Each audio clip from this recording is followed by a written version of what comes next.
It's me, your girl, Goldilocks. So, today kakain tayo ng nagsisikat-sikat dito. Mini crunch. Kono siya guys, kono. At marami nagtatanong daw po sa kung paano daw gagawin dito. I-shake nyo muna daw bago ibubukas. Shake nyo guys la. Shake. I-shake nyo muna. Dapat shake mo mabuti bago nyo guys buksan. Yan. Tas next, itong matcha. Shake. I-shake nyo dapat well guys. I-shake nyo dapat mabuti bago buksan. Ang hirap talaga. Nakakapagod to guys. So, okay na tong matcha. So,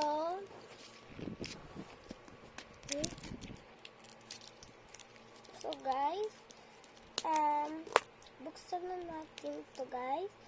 Pagbukas niya, ito guys ang next. Guys, bango guys. So guys, imimix na natin mamaya. So, kukuha muna ako ng spoon para i-mix natin. Pag na-mix na natin guys, doon yun lang gagawin. Mix ay first, bago nyo buksan po yung mga matcha flavor, ube flavor, kahit anong flavor, dapat i-shake nyo bago buksan. At saka patapos buksan, i-mekos na natin guys, gaganyan. Yan guys, bago nyo guys buksan, huwag nyo agad-agad ikainin. Kailangan natin i-mekos. Ika-crunch natin. Guys, naririnig nyo ba?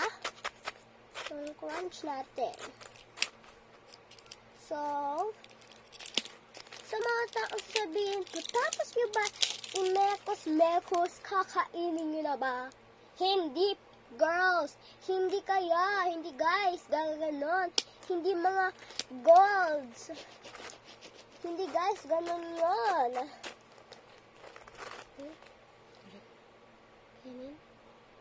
So guys, titingnan lang natin konti.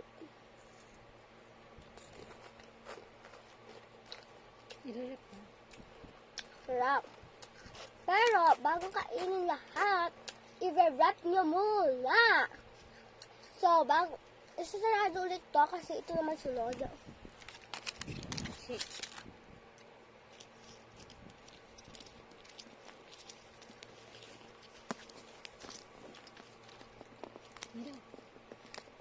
Ang hirap guys, to buksan na yung matcha.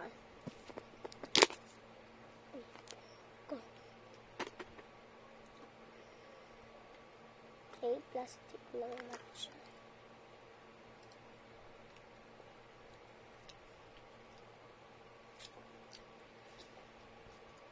Ito naman guys.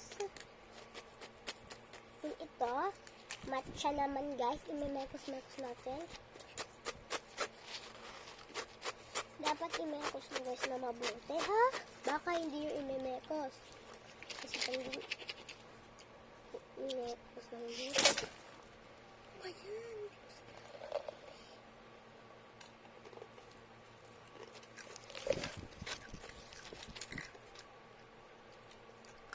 Titikman na natin ito. Guys, hindi ako mahilig sa matcha, pero ang sarap nitong matcha.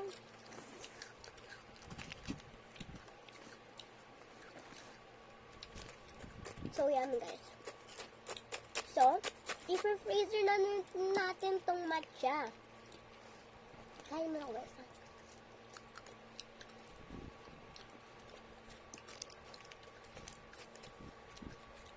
Parang gusto ko itong matcha guys. Parang favorite ko na matcha. So, i-freezer natin to. Bibigay ko lang to sa aking mga adults. Okay? So, wait for part 2 sa kakainin na natin lahat. Ready?